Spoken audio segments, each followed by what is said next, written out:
A blade of grass cannot slip between these stones, yet no one wrote down how it was done. This is the silent challenge of the ancient world, a puzzle carved in granite and earth. Our journey explores 30 ancient ruins that modern engineers cannot explain, sites where the accepted timeline of human achievement seems to bend and break. You will discover a hidden history of impossible precision, from stones cut like modern machine parts to cities built upside down. By the end, you will see our ancestors not as primitive figures, but as master builders whose secrets still elude us. How did a culture without the wheel move blocks heavier than fighter jets? What forgotten knowledge allowed builders to fuse solid rock into glass? The answers, if they exist, rewrite the story of human ingenuity. What does it mean when the past is smarter than we are? These shattered stones are a blueprint for a mystery. High on the windswept Bolivian Altiplano, the ruins of Puma Punku lie scattered like the pieces of a giant, incomprehensible puzzle. The site is not a grand, standing temple but a field of destruction, where immense blocks of andesite and granite have been torn apart with violent force. What truly stops engineers in their tracks is not the destruction, but the craftsmanship evident in every broken piece. The stone surfaces are flawlessly flat, meeting at perfect 90-degree angles sharper than anything achievable with simple hand tools. Many blocks feature complex geometric cuts, precise notches, and T-shaped slots that interlock with mathematical regularity, resembling prefabricated components from some ancient, advanced assembly line. One of the most perplexing features is the series of H-shaped blocks, each one identical to the next. They contain drilled holes that run perfectly straight through the hard stone, with uniform depth and diameter, as if made by a modern drill press.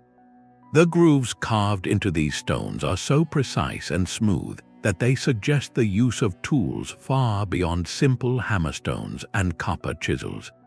Modern engineers note that replicating this work would require diamond-tipped cutting implements and a sophisticated understanding of material stress points, technologies not attributed to the Tiwanaku culture which flourished over 1,000 years ago. Then comes the question of movement. These multi-ton blocks were quarried from mountains many miles away across rugged, high-altitude terrain. The culture here did not use the wheel for transport, nor did they have draft animals like horses or oxen. The logistics of moving 50-ton stones across such a landscape remains a profound engineering puzzle in itself. After such effort and precision, what could have caused such devastation? The site looks less like it slowly fell into ruin and more like it was hit by a cataclysmic force, perhaps a massive seismic event or a sudden, catastrophic flood, leaving its perfect pieces strewn across the plateau. This leads to the inevitable, haunting question. Was Puma Punku a storage yard for perfectly crafted building blocks, a project interrupted by disaster, or were these stones part of a finished structure so advanced its very purpose is lost to us? The silence of these stones is deafening, a testament to a level of craftsmanship that appears, from our modern vantage point, almost impossibly ahead of its time. It is a mystery of both creation and destruction, where the how of the building is as puzzling as the why of its end. And if such precision could be achieved in the high Andes, what does that say about the capabilities of ancient builders elsewhere? That field of shattered perfection gives way to a different kind of impossibility, one measured not in intricate cuts but in sheer, staggering weight. In the Bekaa Valley of Lebanon, the ancient temple complex of Baalbek presents a challenge of pure scale. Here, resting in a nearby quarry, lies the largest known carved stone block from the ancient world. They call it the Stone of the Pregnant Woman, a monolith estimated to weigh around 1,650 tons. To put that into perspective, it is heavier than 3 fully loaded Boeing 747 jumbo jets. This single block was cut from the bedrock, shaped with precision, and then seemingly abandoned. But the true wonder is what was actually moved and installed. The foundation of the great Roman temple of Jupiter at Baalbek, known as the Trilithon, is a platform built from 3 stones. Each one of these foundation blocks weighs over 800 tons. They were lifted more than 20 feet into the air and set side by side with joints so tight that, like the stones at Puma Punku, a blade of grass cannot pass between them.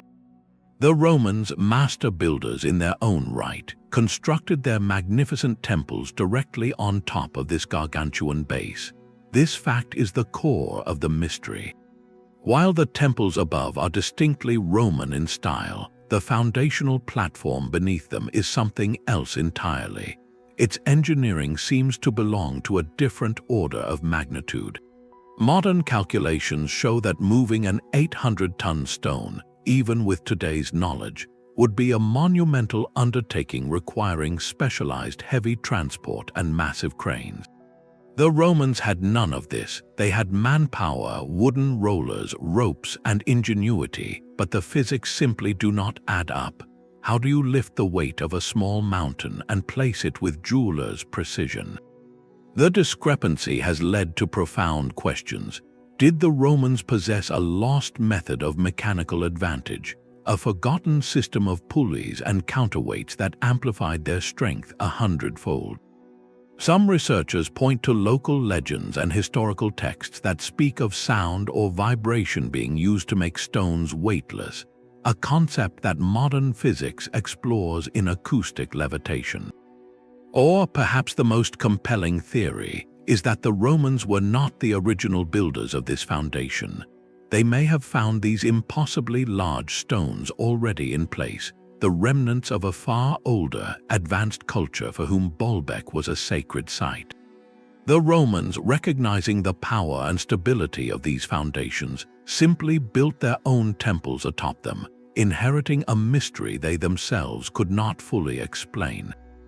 Why here? Why expend such unimaginable effort to quarry, move, and lift stones of this size in this specific valley? The answer may be lost to time, but the stones remain, a silent testament to a feat that modern engineers still struggle to comprehend. It is a shift from the puzzle of microscopic precision to the awe of macroscopic mass, proving that the ancient world's secrets come in all sizes. And if stones can be made to defy their own weight, what other physical laws did these builders seem to gently bend? The challenge of moving mountains is answered by a different mystery, one of impossible joins. Deep beneath the sands of Abydos, Egypt, lies a structure that feels utterly alien to the surrounding temples. This is the Osireion, a sunken cenotaph dedicated to the god Osiris. To stand in its central hall is to enter a world of stark, overwhelming geometry, built from colossal blocks of red granite.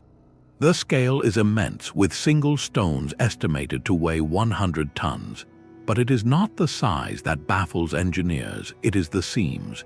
The joints between these gigantic blocks are so precise, so flawlessly fitted, that they appear almost seamless. In many places, you cannot slip a piece of paper between them. The corners are perfect 90-degree angles, and the surfaces are polished to a smoothness that feels machined. This level of precision in hard granite suggests a method far beyond the copper chisels and stone hammers typically associated with ancient Egyptian builders. Granite is one of the hardest stones on Earth, requiring diamond-tipped tools to cut efficiently today. The Osireion's craftsmanship implies the use of advanced sawing, drilling, and polishing techniques, a technology that simply does not fit the standard historical narrative. Officially, the structure is linked to Pharaoh Seti I from around 1300 BCE, yet many aspects of its design and construction feel out of place, even archaic compared to the elegant temples built above it. The most compelling argument for a different origin comes not from the stones themselves, but from what surrounds them. Some researchers have pointed to distinct patterns of erosion on the lower parts of the Osireion's massive pillars. This erosion, they argue, appears to be from water saturation, not wind or sand. The geological history of the region suggests the last time this area experienced significant, long-term flooding was thousands of years before Seti I was born, in a much wetter climatic period. If this analysis is correct, it places the Osireion's construction in a nebulous pre-dynastic era, a time before recorded Egyptian history. This creates a profound dilemma. How could a civilization, presumably less advanced than the pyramid builders, achieve a level of stonework that seems to surpass it? The Osireion forces us to question the very linear model of human technological progress. It suggests that mastery of stone may not have been a slow, steady climb, but perhaps a skill that was achieved, lost, and then partially rediscovered. This chamber, built for a god of the underworld, silently guards a secret about the dawn of engineering itself. It asks us if our timeline of history is missing a foundational chapter, one written not on papyrus but in perfect, seamless granite. And if such precision could be achieved in a hidden Egyptian crypt, what wonders might lie forgotten in the jungles of another continent? The seamless perfection of a hidden crypt gives way to the monumental, living geometry of a fortress in the sky. Above the ancient Inca capital of Cusco, the walls of Sacsayhuamán snake across the ridgeline like the stone teeth of a giant. These are not simple, stacked blocks. They are a colossal, three-dimensional jigsaw puzzle carved from limestone, where each piece weighs dozens of tons and boasts up to 12 unique, multifaceted sides. The technique is known as polygonal masonry, and its effect is both visually stunning and mechanically brilliant. Without a drop of mortar, each irregularly shaped boulder locks perfectly into its neighbors, creating a wall where you cannot find a straight seam or a right angle. This was not an aesthetic choice, it was an engineering masterpiece of seismic survival. When an earthquake strikes, a rigid, straight-walled structure will crack and crumble along its uniform joints. But the interlocking, polygonal walls of Sacsayhuamán are designed to dance. The stones shift and settle during tremors, absorbing and dispersing the energy, then settle back into place once the shaking stops. It is architecture that breathes with the earth, a reason why these walls have stood for centuries in one of the most seismically active regions on the planet. The how of its construction, however, plunges us back into mystery. How did the Inca stonemasons, without written language, advanced mathematics, or even iron tools, achieve such custom fits? Each stone had to be individually quarried, its unique shape conceptually mapped against the voids in the growing wall. The prevailing theory involves a process of trial and error, where a stone was roughly shaped, placed next to its neighbor, and the contact points marked for further carving. This would be repeated, lift after painstaking lift, until the fit was flawless. Some researchers speculate about the use of a plant-based compound that could temporarily soften the stone's surface for easier shaping, a lost botanical knowledge. Then comes the question of movement. These multi-ton puzzle pieces were quarried from sites miles away, requiring transport across steep valleys and up to the mountain ridge. The Inca had no wheeled carts, no pulleys, and no draft animals larger than the llama, which cannot carry such loads. The logistics suggest an immense, coordinated effort of manpower, using ropes, levers, and earthen ramps, a communal undertaking that likely spanned generations. This raises a profound point about purpose. Why devote such staggering effort and sophisticated, earthquake-proof engineering to a military fortress? Sacsayhuamán was undoubtedly a defensive stronghold, but its construction speaks of a deeper significance. It may have served as a ceremonial center, a symbol of the Incas' harmonious and unbreakable bond with the living rock of their sacred landscape. The walls are a testament to a philosophy where architecture was not imposed upon nature, but was a conversation with it. They built not to conquer the mountain, but to become part of its enduring strength.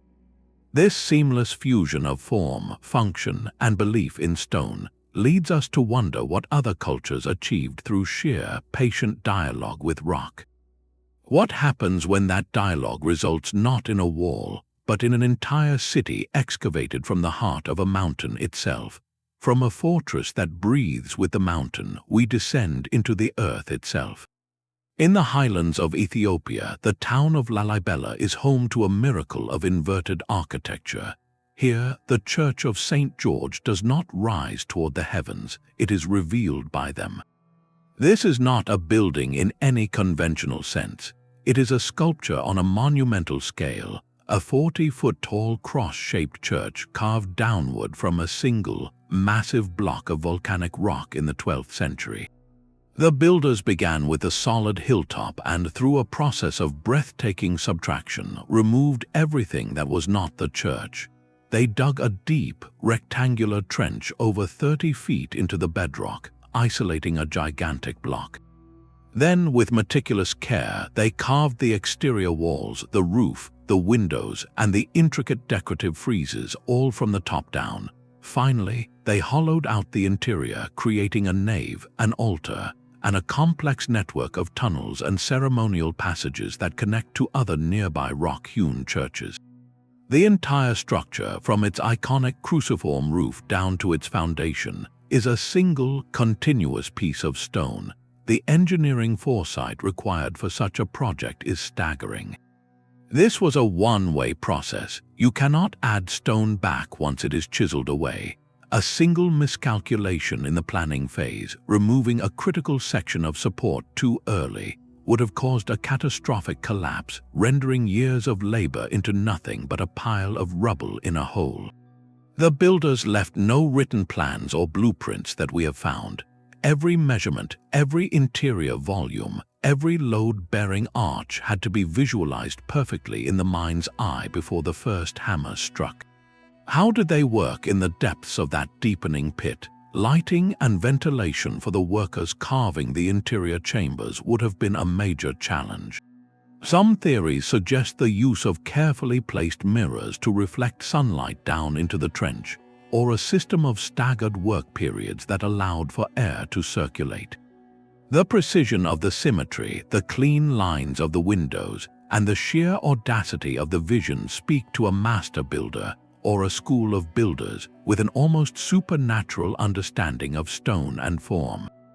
The motivation was profoundly spiritual. King Lalibela, for whom the town is named, sought to create a new Jerusalem, a pilgrimage site accessible to those who could not make the long journey to the Holy Land. By crafting a sacred space directly from the living rock, the builders created a permanent, unshakable testament to faith, a church that could never be burned or torn down because it is the earth itself. It represents a philosophy where the divine form was seen as already present within the stone, waiting only for human hands to reveal it.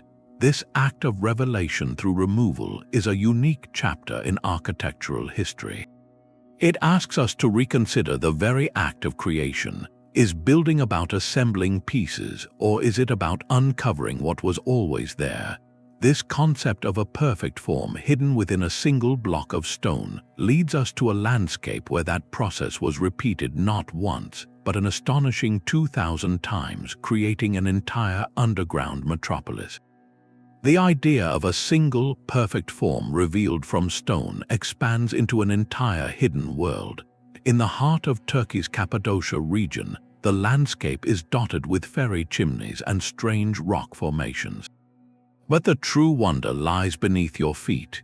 Here, early builders did not construct upward, they engineered downward on an almost unimaginable scale, creating the subterranean city of Derinkuyu. This is not a simple cave network or a few underground rooms. It is a vast, multi-level metropolis carved from soft volcanic rock, a labyrinth extending over 250 feet deep and capable of sheltering up to 20,000 individuals. The engineering here solves a completely different set of problems, those of sustaining life in perpetual darkness. The first marvel is breath itself. How do you keep air fresh hundreds of feet below ground for thousands of people? The builders engineered a complex ventilation system, a network of over 50 distinct shafts that ran from the surface down to the deepest chambers. These shafts acted like a natural lung for the city, allowing stale, warm air to rise out and pulling cool, fresh air down through carefully designed passageways, ensuring a constant, life-giving circulation to every level. Then came the challenge of security. Each level could be isolated from the others by rolling massive, circular stone doors across the corridors. These doors, weighing up to 1,000 pounds, were designed to be operated from only one side, effectively sealing off entire sections of the city from any threat that might penetrate from above. Within this sealed world, every necessity for long-term survival was provided. There were stables for livestock, cellars for food storage, communal kitchens, wineries, and even chapels for worship. A sophisticated water management system tapped into an underground river, providing a reliable source through deep wells, while equally intricate channels were carved to manage waste. The planning foresight is staggering.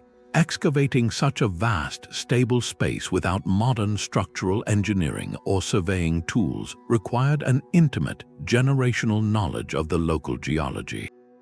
Builders had to know exactly how deep they could carve, where to leave supporting pillars, and how to distribute living spaces and storage to maintain the integrity of the entire hollowed-out mountain. A single miscalculation in load distribution could have triggered a catastrophic collapse, burying the entire community. This leads to the haunting question of motivation. Why would an entire culture choose to live so profoundly in the earth? Historians suggest periods of intense conflict and invasion made the surface world perilous. Derinkuyu was not a permanent home but a magnificent refuge, a place where entire communities could vanish from sight for months at a time, emerging only when the danger had passed. It represents a different kind of ingenuity, one born not from a desire to reach the heavens, but from a profound need to disappear within the safety of the earth itself. This mastery of the underground realm shows a versatility in ancient engineering that we are only beginning to appreciate. If they could build a stable, breathable city in the dark, what could they achieve in the open air with structures designed not to hide but to touch the sky? The answer lies in a temple that seems to defy the very pull of gravity. Gravity is not a suggestion, it is a law. Yet at the Kailasa temple in Ellora, that law seems to have been politely asked to wait outside. This is not a building, it is a mountain that was carefully convinced to become a cathedral. In the 8th century, under the Rashtrakuta dynasty, master builders approached a solid basalt cliff face with a vision of breathtaking audacity. They did not add a single stone. Instead, they began the process of subtraction, of liberation, carving downward from the top of the ridge to free the temple from the living rock. The numbers alone defy belief. Over 200,000 tons of solid stone were chiseled away, hauled out, and discarded. That is a volume of rock equivalent to removing an entire modern sports stadium, piece by piece, with hand tools. The result is a complex that plunges over 100 feet down into a courtyard, with a central shrine, elaborate pillars, multi-story galleries, and even stone bridges, all carved from one continuous piece of the original mountain. The vertical scale is that of a towering office building, but excavated in reverse. The planning phase for such an endeavor is almost impossible to fathom. Unlike constructing a wall where you can correct mistakes as you build upward, this was a one-way journey into the stone. There were no blueprints to follow in the modern sense, no structural supports to add later. The entire, intricate final form, every deity, every elephant sculpture, every delicate archway had to exist perfectly in the mind of the chief architect before the first hammer struck. A single miscalculation, removing a critical load-bearing section of rock too early, would have caused a catastrophic collapse, rendering decades of labor into nothing more than a very large, expensive hole. The logistical puzzle is equally profound. How did they work? The builders essentially carved themselves into a giant, deepening pit.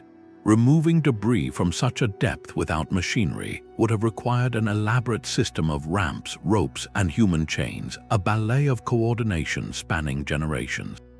The precision within this excavated space is what seals its status as a wonder. The temple walls are adorned with intricate, high-relief sculptures depicting scenes from Hindu epics, each figure rendered with fluid, dynamic detail that seems to breathe. This level of artistic refinement, achieved in the dim, confined space at the bottom of a quarry, speaks to a culture that viewed engineering and art not as separate disciplines, but as a single, divine expression. The question of how they maintained structural integrity during the decades of excavation is one historians and engineers still debate intensely. Some theorize they used a grid system, leaving temporary columns of stone as supports that were only carved away in the final stages. Others point to an almost intuitive understanding of the rock's natural fault lines and compressive strength. The sheer scale of labor involved suggests a societal undertaking of profound faith, a project that defined a dynasty and its devotion.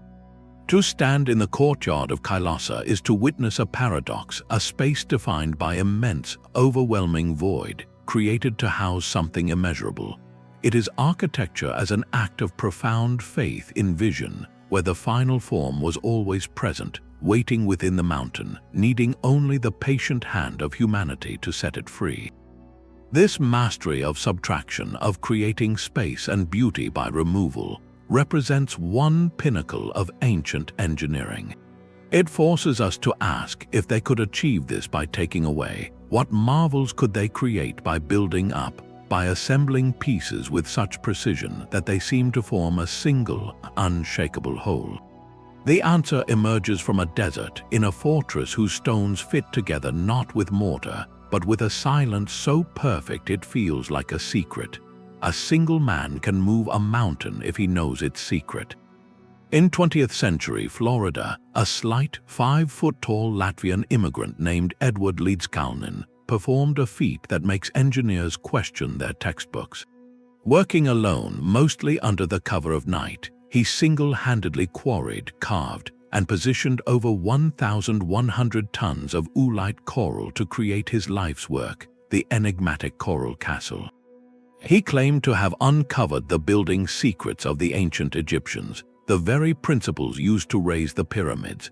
The site is a surreal garden of massive stone sculptures, a 9-ton obelisk, crescent-shaped rocking chairs carved from solid rock, and a perfectly balanced stone telescope pointed at the North Star. But the centerpiece of the mystery is the gate. A single 9-ton slab of coral was fashioned into a massive door, 8 feet tall and 9 inches thick. It is so precisely balanced on a simple metal rod and an old truck bearing that a child can push it open with the light pressure of a single finger. For decades, this massive stone pivoted smoothly without a sound. When it finally seized up in the 1980s, a team of engineers with modern machinery and hydraulic jacks was brought in to fix it. They worked for over a week. When they reinstalled the door, they could not restore its original feather-light balance. It now requires significant effort to move. This simple fact highlights the core puzzle. How did one man with no formal education, no visible machinery, and no helpers achieve a level of precision and mechanical understanding that stumps modern teams with all their technology? Lidskalnin was famously secretive. He worked behind tall walls, often at night, and left no diaries or blueprints.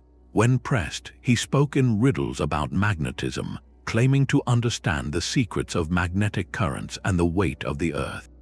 He said he knew how the pyramids were built because he had rediscovered the law of leverage and balance that the ancients used. Engineers who have studied the site are left with only theories. Some suggest he used a system of block and tackle, tripods, and winches to move the stones. a plausible but immensely difficult undertaking for a lone individual. Others point to his cryptic comments about magnetism, wondering if he had stumbled upon some forgotten principle of anti-gravity or harmonic resonance, a way to temporarily reduce the effective weight of the stone. The stones themselves show tool marks, but the tools he used, reportedly simple chains, tripods, and makeshift winches made from old car parts, seem utterly inadequate for the task. Furthermore, many of the structures have precise astronomical alignments. A crescent moon stone aligns with the solstices and equinoxes, and other features track celestial bodies, indicating a sophisticated understanding far beyond simple sculpture. This transforms Coral Castle from a quirky folk art project into a legitimate, modern-era engineering enigma. It stands as a haunting parallel to the ancient sites we have explored. Here, in our own recent past, one man demonstrated a practical, working knowledge of principles we thought were lost to antiquity. He built a door that moved with a whisper, a feat of balance that modern intervention could not perfectly replicate. His story forces a profound question. Was Edward Leedskalnin a genius who independently rediscovered an ancient physics of weight and leverage, a physics that our conventional engineering has overlooked? Or did he, through intuition or trial and error, master a simple, elegant mechanical truth that we have overcomplicated into oblivion? His secret died with him, leaving behind a garden of stone where the line between modern mystery and ancient wisdom beautifully, frustratingly, blurs. This pursuit of perfect balance, of making the immovable move with ease, echoes back thousands of years to a desert kingdom, where another massive stone door was engineered to seal a tomb with such subtle precision that it would become one of history's most famous puzzles. The gentle push that opens a ton of stone requires a perfect center.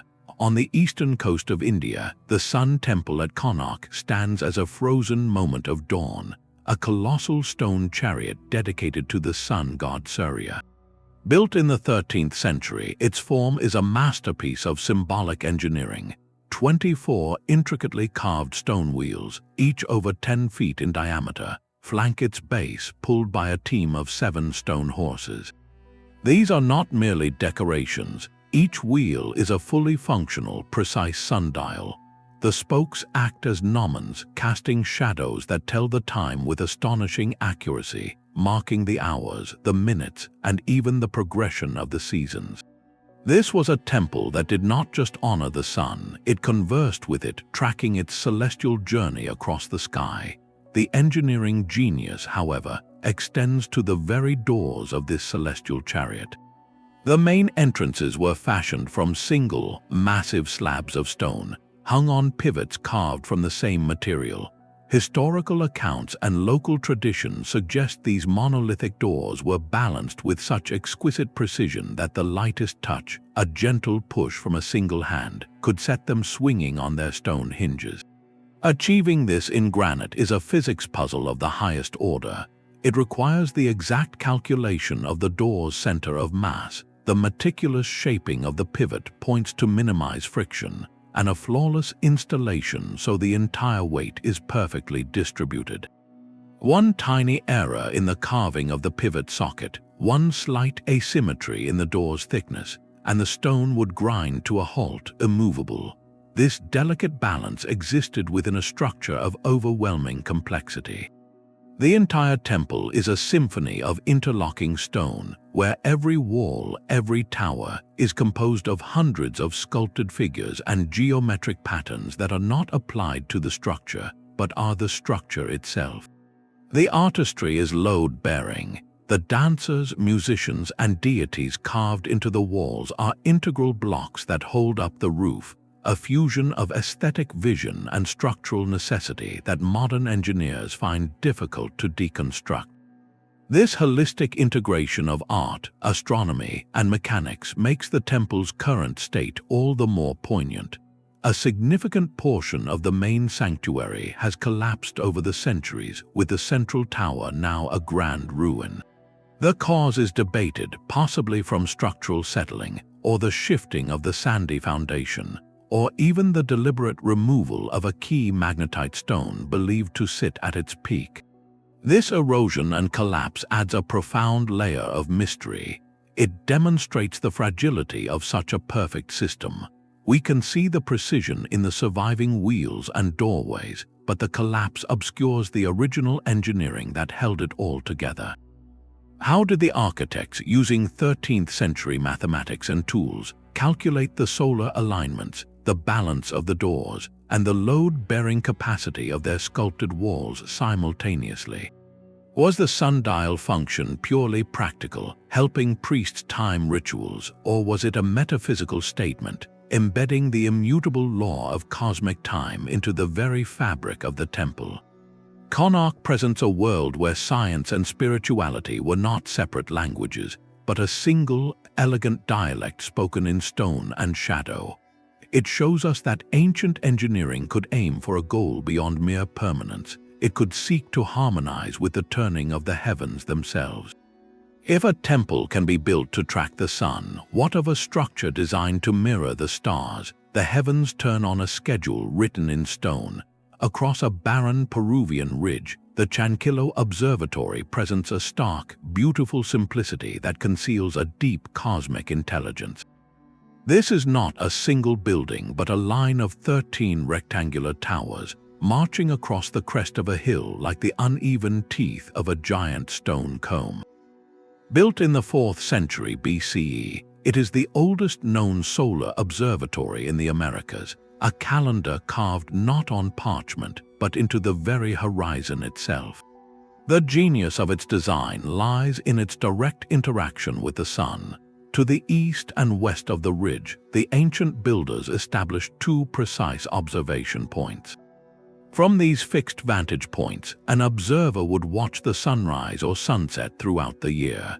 As the sun's position shifted with the seasons, it would rise or set directly over one of the 13 towers. On the December solstice, the sun would appear at one end of the line. On the June solstice, it would appear at the opposite end, and on the equinoxes, it would crown the central tower. Each tower, therefore, marked a specific date, transforming the jagged skyline into a giant, accurate solar calendar. The precision is what stuns modern researchers. Surveys show the towers are spaced with incredible accuracy to track the sun's annual movement to within a single day's variation. This was achieved over 2,300 years ago by the Chasma Sechin culture, a people who left no written records of their mathematics or astronomy. They did not have telescopes, complex metal tools, or even the wheel. Their instrument was the landscape itself. They possessed a profound, empirical knowledge of solar cycles, gained through generations of patient observation, and they possessed the surveying skill to translate that knowledge into a permanent, monumental instrument. The question of how they engineered this alignment across uneven terrain is a puzzle.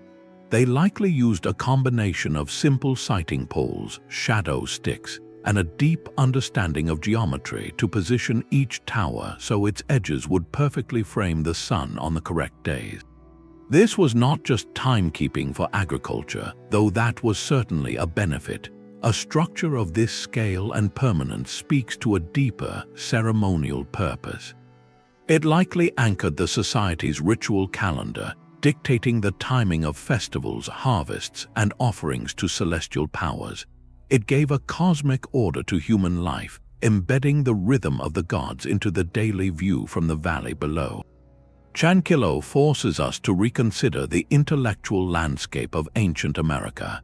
Centuries before the Inca, a coastal culture had mastered celestial mechanics and landscape engineering to a degree that rivals later civilizations. Their observatory required no moving parts, no delicate mechanisms. It was built to last, a testament in stone and shadow to a society that looked to the sky not just with wonder, but with a scientist's eye for pattern. This act of capturing celestial motion in a static line of towers represents a pinnacle of pure observational astronomy.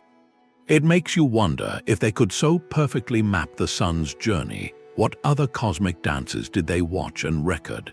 This mastery of aligning architecture with the heavens finds a mysterious echo in a different kind of alignment, one not with the sun, but with the very light it casts deep within a mountain.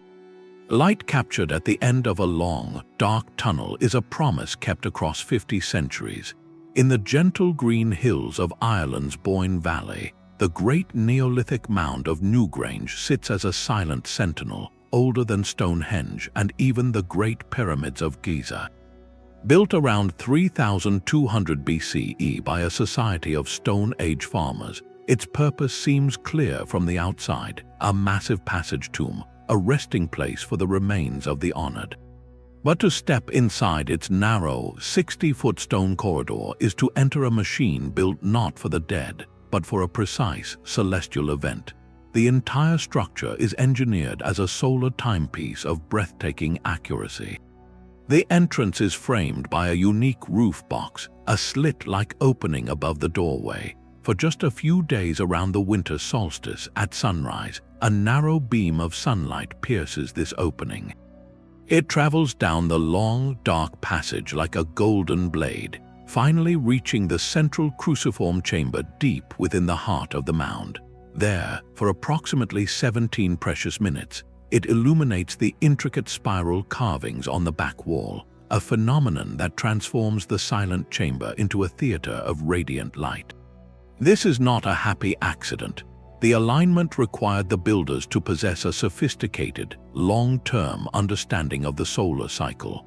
They had to know the exact azimuth of the midwinter sunrise, and then translate that celestial knowledge into a physical structure with unerring precision, orienting the entire massive mound and its internal corridor to an accuracy of less than a single degree. The engineering extends to the very fabric of the mound. The exterior is clad in white quartz stones collected from over 50 miles away, which would have glittered brilliantly in the sun.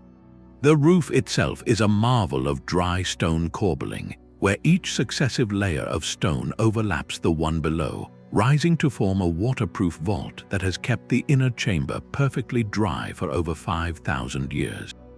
Yet perhaps the most haunting mystery lies not in the light but in the sound. The chamber possesses unique acoustic properties. Certain frequencies, like a deep chant or a rhythmic drumbeat, are amplified and resonate within the space in powerful, otherworldly ways.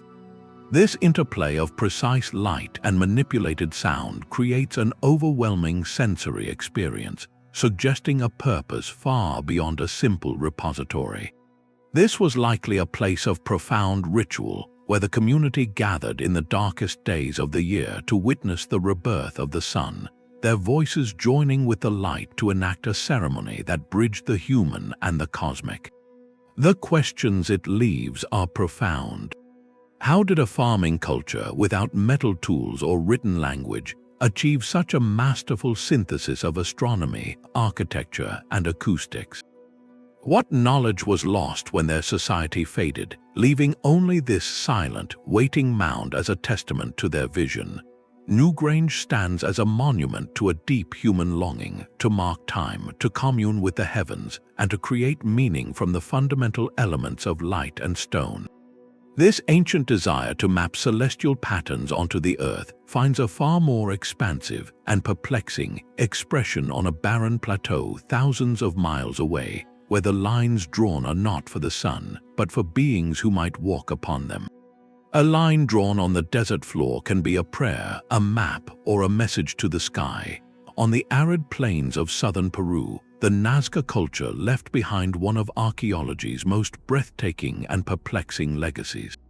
From ground level, the landscape appears as a vast, rocky canvas of reddish-brown pebbles, but ascend to the vantage point of a nearby hill or a modern aircraft, and the earth transforms. Stretching across nearly 250 square miles are enormous geometric shapes, perfect triangles, trapezoids, and spirals, and immense, stylized depictions of animals.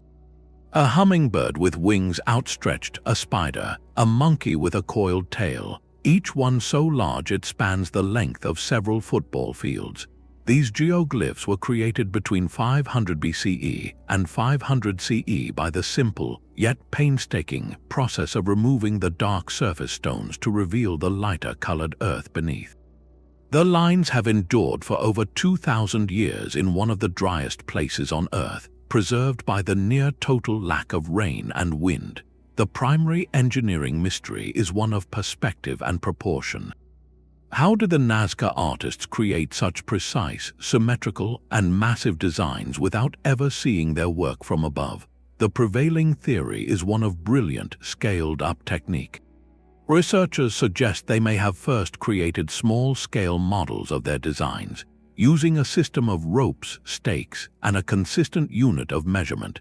They could have then translated the model to the desert floor by establishing a central axis line and plotting key points on a large grid. By clearing the stones along these plotted lines, teams of workers could execute the design section by section, guided by overseers on the ground who maintained the alignment. The sheer scale, however, required not just artistic vision, but immense communal coordination and a sophisticated understanding of geometry to prevent distortion across such vast distances. Yet the lines are only half the story of Nazca ingenuity. To survive in this brutal desert, the Nazca people solved a more critical problem: water.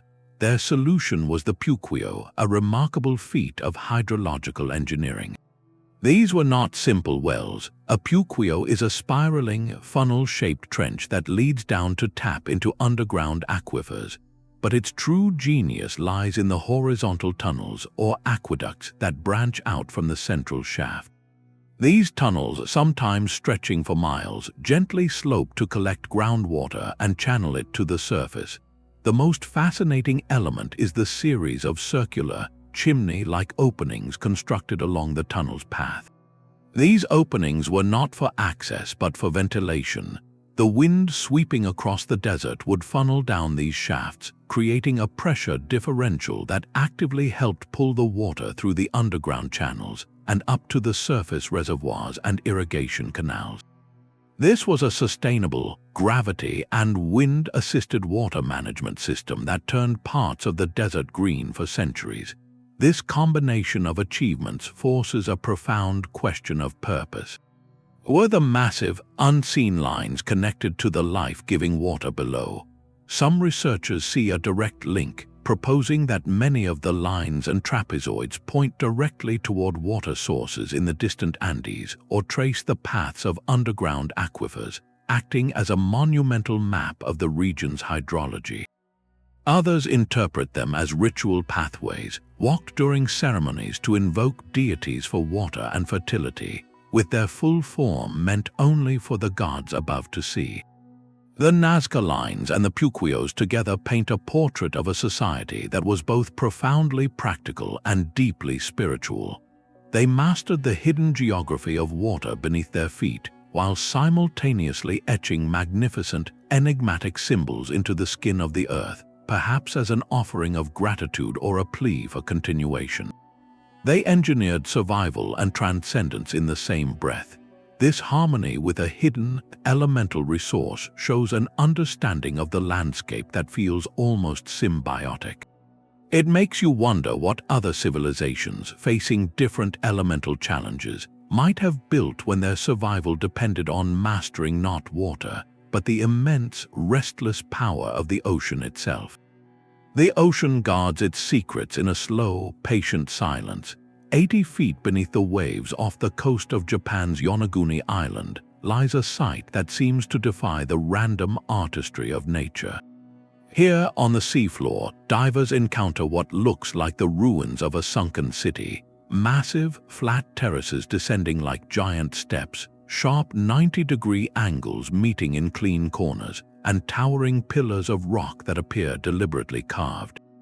The most famous feature is a formation resembling a massive, stylized turtle, complete with what looks like a carved shell and head. The entire complex covers a vast area, a submerged landscape of geometric shapes resting in the blue twilight. The central question is as profound as the waters that hide it. Is the Yonaguni monument a breathtakingly rare natural formation, or is it the work of human hands from a time when this spot was dry land? Marine geologists point to the region's unique sandstone, which naturally fractures along straight lines due to tectonic stresses.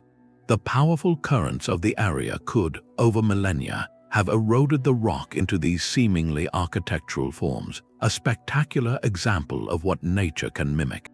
Yet, other researchers highlight features that are harder to explain through geology alone. They note the presence of what look like carved steps with consistent heights, the two massive, parallel megaliths that look like twin monoliths, and the uncanny regularity of the terraces.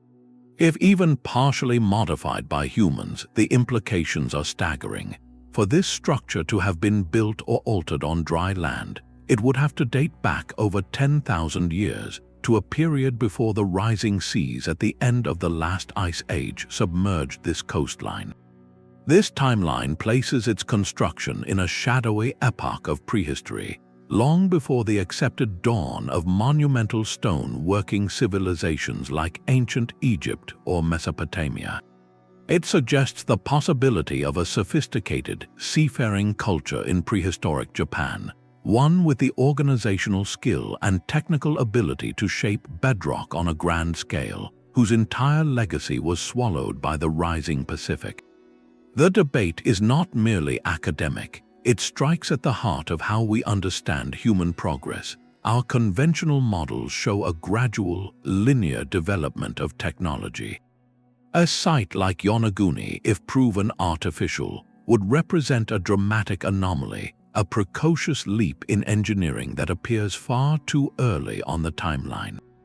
It would force historians to reconsider the pace and distribution of ancient innovation, asking if advanced cultural developments could have occurred in isolated pockets, only to be lost to climate change and rising waters.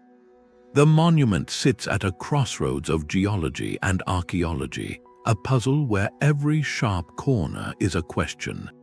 Could it be evidence of a forgotten chapter, a culture that mastered its shoreline only to have that very shore disappear beneath the waves? The sea offers no easy answers, only the silent, imposing presence of the stones themselves, waiting in the deep for a consensus that may never come. This idea of a lost world beneath the waves compels us to look for other hidden realms, not under the ocean but deep within the heart of a mountain, where another civilization carved not a city, but an entire labyrinthine refuge from the sky. A perfect sphere carved from granite defies the chaos of the jungle. Scattered across the river deltas and forest floors of southern Costa Rica lie hundreds of these enigmatic orbs, known locally as the stone spheres of the Diquis. Ranging in size from a few inches to over 8 feet in diameter, the largest of them weigh more than 15 tons. Their surfaces are unnervingly smooth, and their geometry is so precise that modern engineers using laser scanning have confirmed their sphericity is often near perfect, with deviations measured in mere millimeters. This is not the work of simple river rocks tumbling in a current. These are deliberate, manufactured objects carved from hard stone like granodiorite, and they were placed with clear intention, often in alignments or groupings. The first layer of the mystery is the how.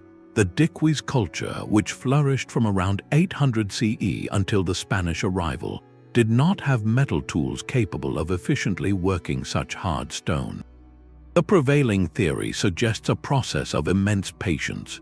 Workers likely identified boulders with a naturally rounded shape, then used other, harder stones as hammers to peck away the surface, gradually refining the form.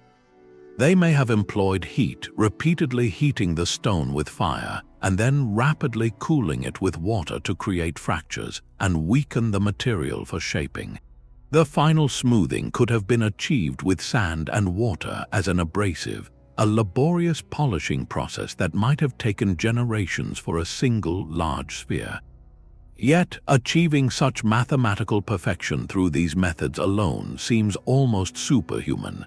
The precision implies a sophisticated understanding of geometry and a system of measurement, perhaps using cords or frames to constantly check the curvature from every angle. Then comes the second puzzle, movement. Many of these spheres were found miles from the nearest possible quarry source across rugged, swampy terrain. How do you roll a 16-ton stone ball through a rainforest without it sinking into the soft earth or becoming hopelessly lodged? Some researchers theorize they were transported on log rollers or within a cage of timber, a precarious operation requiring coordinated teams of hundreds. Others suggest they may have been moved during the wet season, floated on rafts along the network of rivers that crisscross the region, a clever adaptation of the landscape itself. But the mystery deepens beyond the spheres alone. Archaeologists have discovered long, straight-line excavations and tunnels in the earth near some sphere sites. These are not natural formations, they are deliberate, engineered trenches. Their purpose is utterly unknown. Were they part of a massive, unfinished landscaping project, channels for water, or perhaps ceremonial pathways meant to be walked in procession between the placed spheres? The presence of these linear features suggests the spheres were not isolated art objects, but components in a larger, coordinated design, a grand plan etched into the very land. This leads to the haunting question of purpose. Were the spheres astronomical markers arranged to point to celestial events? Some groupings do align with solstice sunrises. Were they symbols of power and status, the ancient equivalent of displaying immense wealth on one's property? Or were they sacred objects representing celestial bodies like the sun or moon, or even the concept of perfection and harmony in the cosmos? The Dikwis left no written records to explain their vision. All we have are the spheres themselves, silent and perfect, and the strange, straight lines in the earth that hint at a blueprint we can no longer read. They represent a culture that invested staggering effort into creating abstract geometric perfection, embedding a profound mathematical ideal into the landscape. This drive to shape the world into perfect, monumental forms finds a staggering parallel across the ocean, where an entire society devoted itself to carving not spheres, but hundreds of immense, brooding faces from the sides of a lonely mountain. An entire society can be defined by the direction it chooses to look. On the remote, windswept island of Rapa Nui, the monolithic Moai do not gaze inward at the villages that built them. Their solemn, elongated faces stare perpetually outward, watching over the living from their coastal platforms. The mystery of these statues is twofold. The first is their creation in the Rono Roroku quarry, where master carvers shaped the giants from compressed volcanic ash.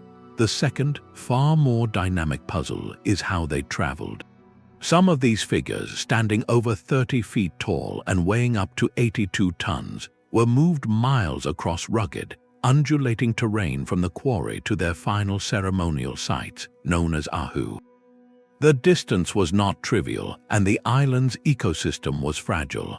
How did a society without the wheel, without draft animals, and without metal tools orchestrate this monumental relocation? Recent experiments have popularized the walking theory. In this method, teams of workers would use a system of ropes to rock the statue from side to side, edging it forward in a controlled, upright shuffle. While successful on a smaller scale, applying this technique to an 80-ton colossus introduces immense risk. One slight miscalculation in the rhythm, one sudden shift in the statue's center of gravity, and the moai would topple, potentially shattering upon impact and undoing generations of work. The logistics of moving dozens, perhaps hundreds, of statues in this manner across the island without causing catastrophic damage to the statues themselves or devastating the landscape is a calculation that still gives engineers pause.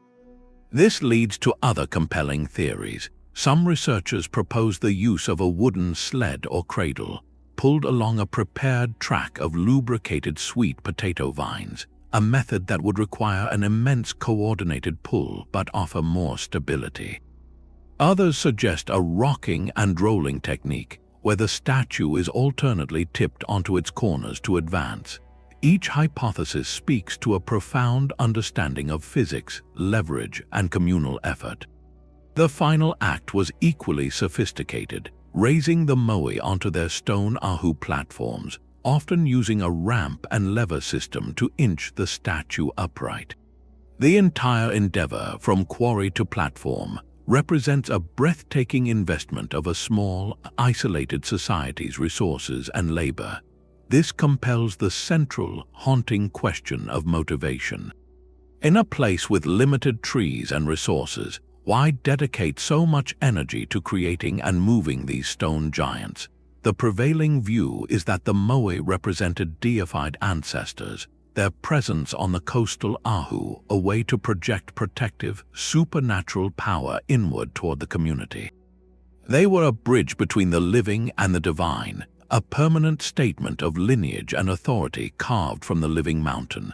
The scale of the project suggests a society organized around a powerful, unifying belief, one that directed its collective will toward a single, staggering artistic and engineering expression. The silent journey of the moai across Easter Island stands as one of humanity's most dramatic feats of will over mass. It makes you wonder what other societies, driven by different beliefs, could achieve when they turned their attention not to moving giants, but to shaping the very hills they stood upon into faces that watched back. Granite holds a memory of magnetic fields. Within the Great Pyramid's inner sanctum, the King's Chamber, the air itself feels different, a stillness amplified by the presence of a solitary, lidless granite coffer. This is not merely a tomb's centerpiece. The entire chamber is a carefully orchestrated arrangement of materials and geometry that some researchers believe interacts with the very energy of the planet. The pyramid's base is aligned to the cardinal points with an accuracy of less than 1/10 of a degree, a feat of surveying that seems to defy the tools of its era. This precise orientation may be more than symbolic. The pyramid sits upon a massive slab of bedrock that contains natural quartz crystals, a mineral known to produce a piezoelectric effect under pressure, generating a small electrical charge when compressed. The pyramid's own immense weight, combined with the specific materials chosen for its inner chambers, creates a fascinating speculative scenario. The King's Chamber is built from immense blocks of red granite, a stone rich in crystalline quartz and with slight magnetic properties. The narrow shafts leading from the chamber, long thought to be for stellar alignment, are lined with similar materials. When modern studies have measured electromagnetic properties within the pyramid, some have detected unusual fluctuations, particularly around the coffer and the apex. This has led to highly controversial theories far outside mainstream archaeology, suggesting the structure could have functioned as a kind of ancient power plant or energy conductor, harnessing telluric currents from the Earth itself. While these ideas remain speculative and are not supported by most Egyptologists, they stem from a very real and documented engineering marvel. The pyramid's dimensions are not random.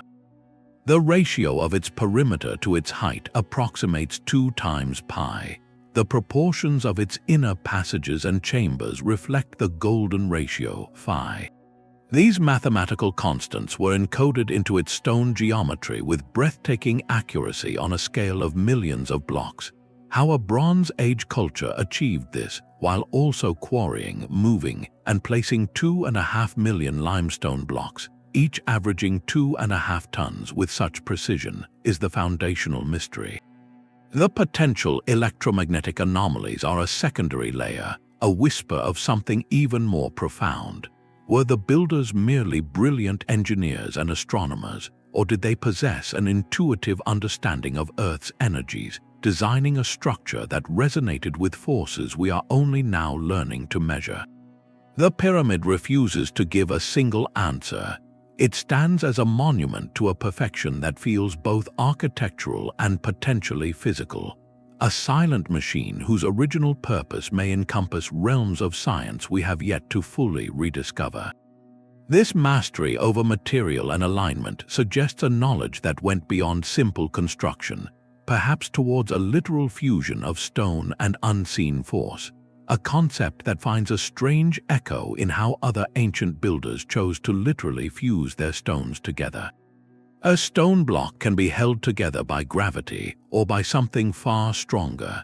Scattered across the ruins of Tiahuanaco in Bolivia and other ancient sites worldwide, from the Parthenon in Greece to temples in Egypt and India, lies evidence of a forgotten structural secret. Here, builders did not rely on mortar or weight alone. They carved intricate channels into the edges of massive stones, channels shaped like a capital I or a double T. Into these precisely carved recesses, they poured molten metal, often a sophisticated copper-arsenic alloy or, in later periods, iron. As the metal cooled and solidified, it formed a rigid, internal clamp that locked adjacent blocks together from the inside out. This was not a superficial decoration. It was a brilliant, hidden reinforcement system. The primary engineering marvel is the foundry work itself. Creating these clamps required a multi-step process of incredible coordination. First, stonemasons had to carve the negative shape of the clamp into the granite or andesite with flawless accuracy, ensuring the channels on two separate blocks would align perfectly when placed together. Then, metalworkers had to prepare a furnace hot enough to liquefy the metal alloy, transport the molten material to the construction site, and pour it into the narrow, often vertical channels without spilling or creating air bubbles that would weaken the bond. This demands not just advanced smelting knowledge, but a seamless collaboration between the quarry, the forge, and the rising wall, a level of interdisciplinary planning we associate with modern engineering firms. The purpose of this immense effort becomes clear in places like Tiahuanaco, a region prone to seismic activity. While interlocking stonework allows blocks to shift and settle during an earthquake, these metal clamps add a second layer of security. They act as internal ligaments, holding the masonry together even if the stones themselves are jolted out of alignment, preventing catastrophic collapse. The clamps provided a flexible yet unbreakable bond, a perfect marriage of stone and metal to defy the trembling earth.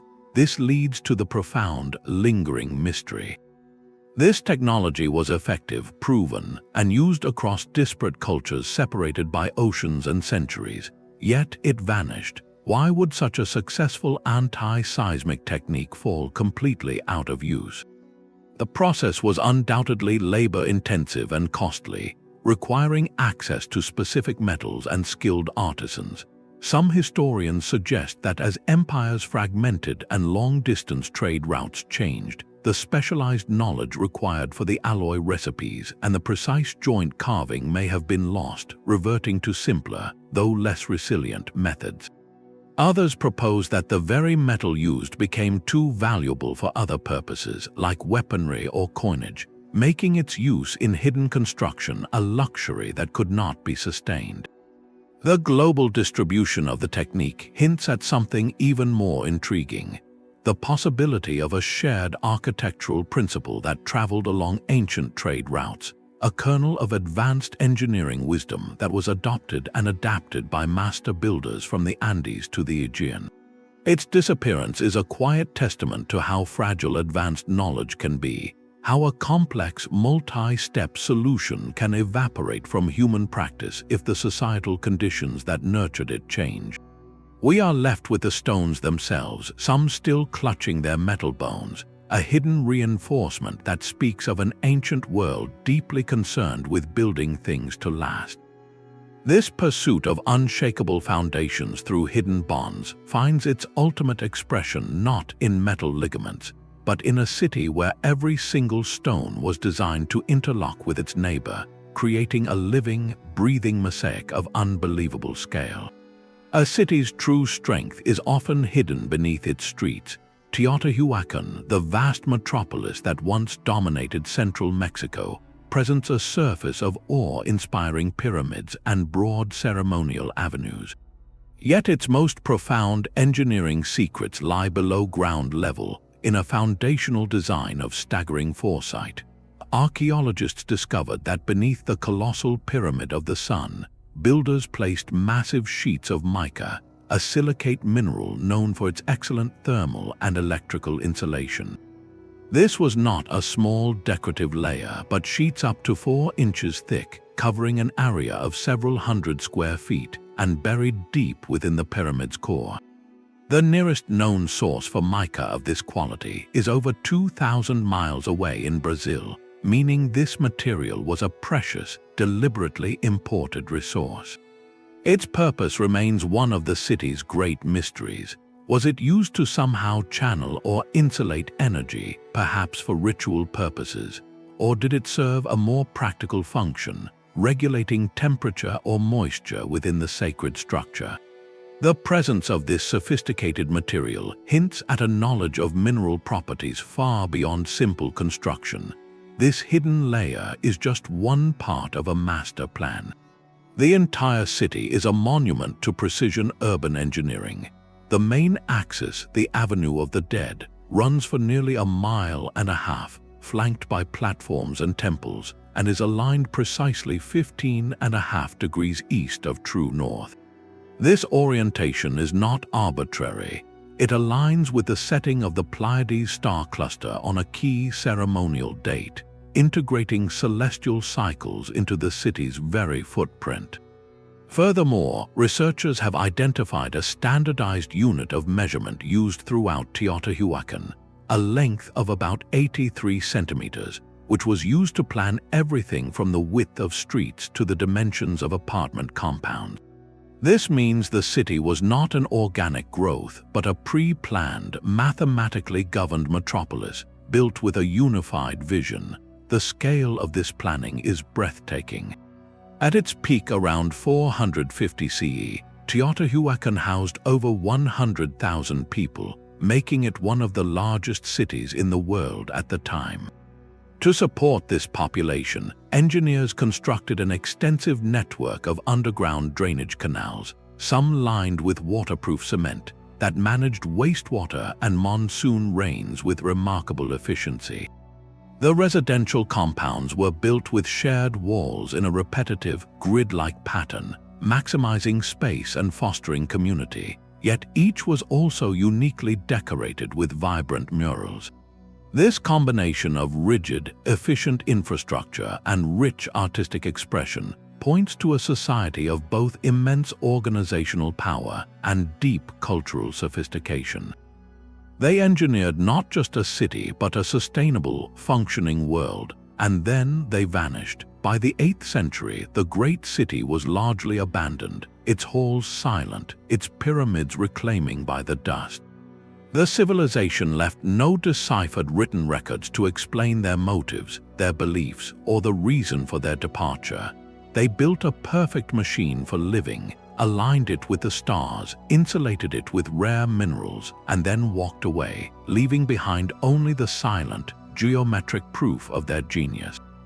Teotihuacan stands as a testament to a paradox, where the clarity of the plan is matched only by the mystery of the planners. It forces us to ask, what does it take to build a perfect city? And what does it mean when that city outlives the people who understood its deepest secrets? This mastery of planning and elevation finds a different expression not on a grid, but on a sheer mountain ridge where security was engineered into every impossible step. Water is the lifeblood of a city in the clouds. At Machu Picchu, the Inca engineers faced a paradox. They built a royal sanctuary on a narrow ridge between 2 peaks, a place of breathtaking beauty but with no obvious natural water source. Their solution was a masterpiece of foresight and gravity. High on the mountain slope, nearly 1/2 mile from the city's center, they discovered a natural spring. This was not a gushing river, but a modest seepage from the bedrock. Instead of trying to relocate their city, they re-engineered the mountain's own hydrology to serve it. They constructed a stone-lined canal, following a meticulously calculated gradient that brought the spring water down the steep mountainside and directly into the urban heart of Machu Picchu. The precision of this canal slope is astonishing. Modern surveys show it maintains a consistent 3% grade over its entire length, ensuring a steady, controlled flow that was neither too weak nor so fast it would cause destructive erosion. This single channel was the city's main artery. Where this engineering becomes truly elegant is at the terminus. The canal fed a sequence of 16 ceremonial fountains, or pakas, carved from solid granite and arranged in a descending stairway. Each fountain is a work of art, with a spout that directed water into a shallow basin before it overflowed into a channel, leading to the next fountain below. The design was both practical and deeply symbolic.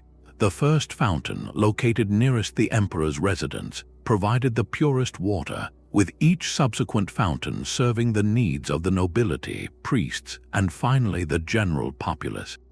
This was a social order written in water flow.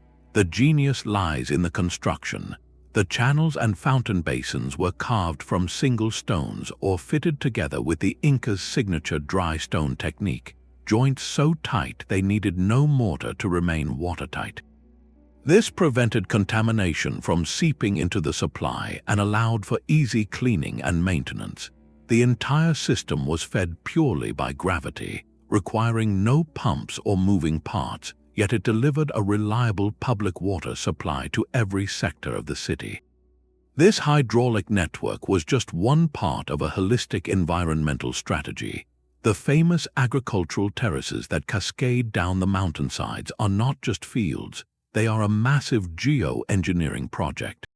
Their layered stone walls prevented the thin topsoil from washing away in heavy rains, while a deep foundation of crushed rock beneath them acted as a drainage layer, channeling excess water away and preventing the terraces from becoming waterlogged and collapsing. Every building's foundation followed a similar principle, with deep gravel beds that allowed groundwater to drain, stabilizing the structures against both seismic shaking and torrential downpours. The city itself was designed as a shock absorber for its environment. Even the rooftops were part of the system, slanted to channel rainwater into stone cisterns or onto the terraces. The question this raises is profound. How did a society without formal writing, without the wheel, and without iron tools achieve such a resilient, integrated design? The answer lies in a different kind of knowledge. The Inca possessed an oral tradition and a hands-on, generational understanding of their landscape that was profoundly empirical. They were master observers of hydrology, geology, and weather patterns. Their engineering was not based on abstract equations on paper, but on centuries of lived experience with the Andes, a school of trial and error where failure meant catastrophic landslide or drought. They understood water as a sacred force that must be carefully guided, not conquered. Machu Picchu stands not as a fortress against nature, but as a symphony composed with it, every terrace, wall, and fountain channel playing a part in a sustainable harmony. This deep symbiosis with a life-giving resource presents a stunning contrast to the next site, where survival depended not on channeling abundant water, but on defending every precious drop from a relentless sun and endless sand. A fortress is defined by what it can deny an enemy. Perched on an isolated mesa in the stark Judean desert, Masada presented the ultimate denial. Its flat summit, surrounded by sheer cliffs hundreds of feet high, seemed an unconquerable natural fortress. King Herod the Great, in the 1st century BCE, saw its potential and transformed it into a masterpiece of defensive luxury. His engineers performed miracles in this barren place. They carved a series of immense, bell-shaped cisterns into the cliff faces, capable of collecting and storing millions of gallons of precious rainwater, channeled from distant wadis during the brief, fierce desert floods. Vast storerooms were built to hold years' worth of food, wine, and oil. Palaces, bathhouses, and armories adorned the summit, creating a self-sufficient redoubt that could withstand a long isolation. Herod's motivation was a potent mix of paranoia and political savvy. a desire for an impregnable refuge from both external enemies and internal revolt. He engineered not just a fortress but a sustained life in the sky, a direct challenge to any future foe. That challenge was answered decades later with terrifying efficiency. When a group of Jewish rebels occupied Masada during the First Jewish-Roman War, the Roman 10th Legion was dispatched to end the standoff.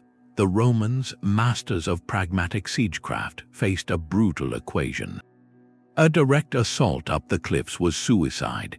A long blockade was possible, but the fortress's storerooms and cisterns meant it could hold out for years, a costly delay for the empire. Their solution was an act of sheer, deliberate will upon the landscape. On the western side of the mesa, where a natural spur of rock offered a slightly less impossible approach, the Romans decided to build a mountain of their own. For months, thousands of enslaved laborers and soldiers worked under the desert sun. They moved an estimated 200,000 tons of earth and stone, constructing a gigantic assault ramp that rose from the desert floor to the very summit walls. This was not a haphazard pile of rubble. It was an engineered structure, likely reinforced with timber frames and capped with a stone platform to support siege towers and battering rams. The logistics are staggering to contemplate. Every basket of dirt, every stone had to be hauled up the growing slope, a Sisyphean task of monumental coordination performed under the threat of arrows and rocks from the defenders above. The ramp stands today, a permanent scar on the mountain's face and a testament to Roman engineering's relentless, problem-solving ethos. They did not try to defy the fortress's strength. They simply chose to negate it by altering the very geography that made it strong. This confrontation presents two profound mirror image puzzles. First, what drove Herod to invest such immense resources into fortifying a rock in the middle of nowhere? The answer lies in the psychology of power and the ultimate desire for a sanctuary no army could reach. Second, and perhaps more impressive, what drove the Roman commanders to believe they could and should build a hill to the sky? The answer lies in an imperial confidence that viewed no natural obstacle as permanent, only as a problem requiring sufficient labor and engineering. Masada is a dialogue in stone and earth between two brilliant, opposing forces of the ancient world, the architect of perfect defense and the empire that built a road to breach it. The siege ended, the fortress fell, but the ramp remains, a sobering monument to the lengths humanity will go to both secure a refuge and to storm its walls.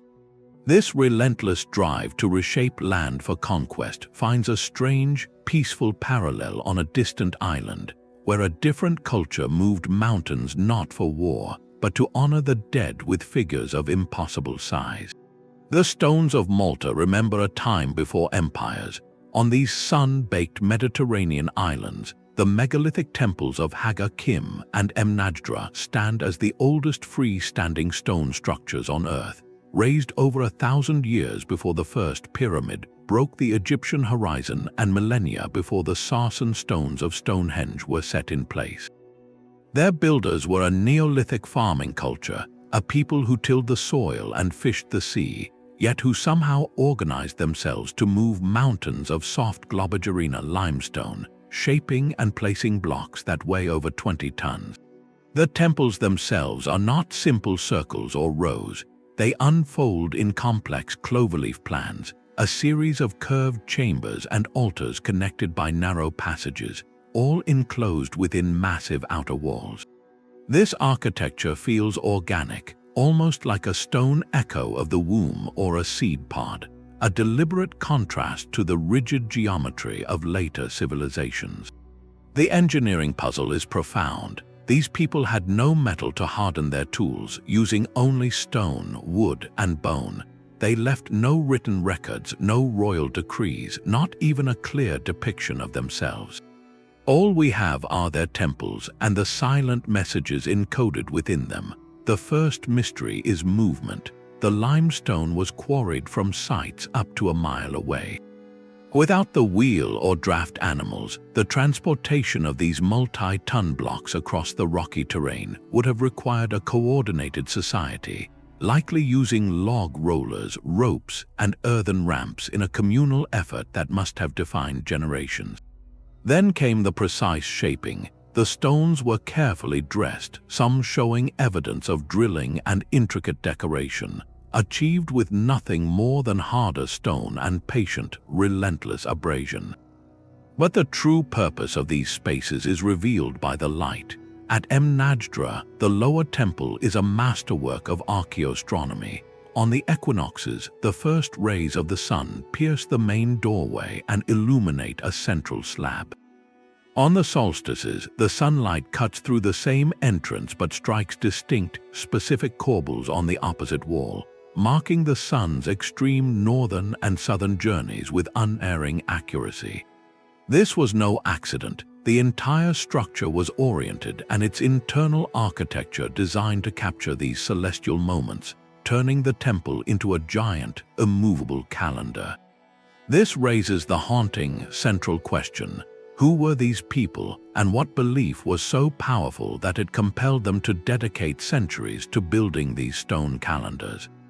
They built for over a millennium, their temple culture evolving and expanding, and then, around 2500 BCE, they vanished.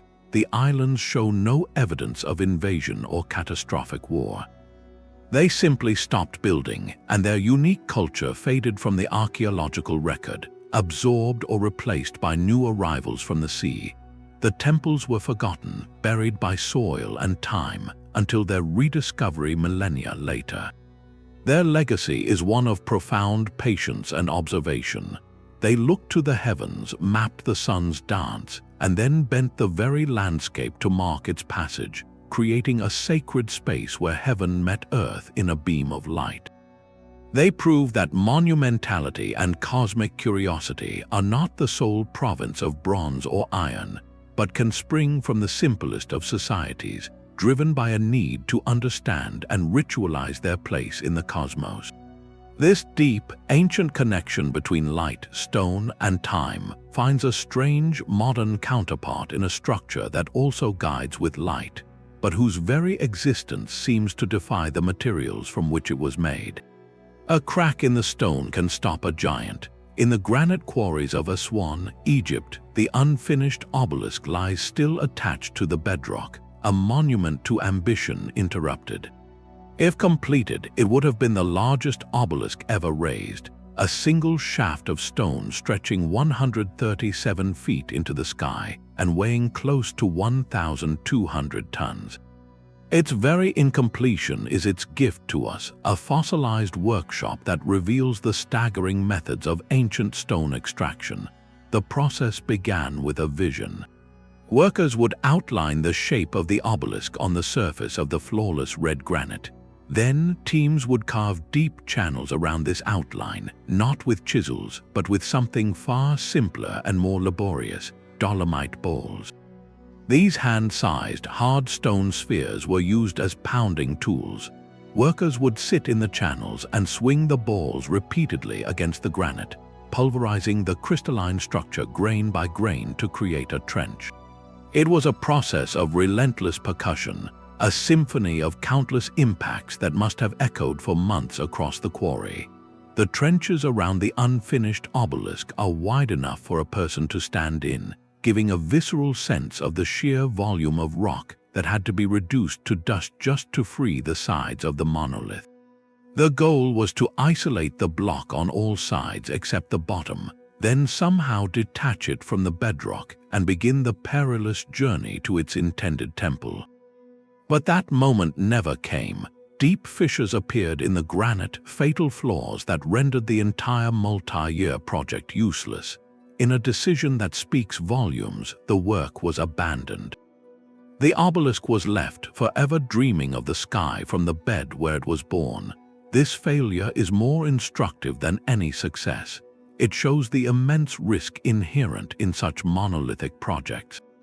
A single, hidden flaw in the stone could waste the labor of hundreds for years.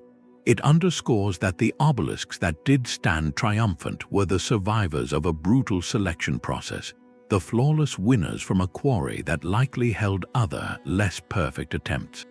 The logistics that follow the quarrying boggle the mind.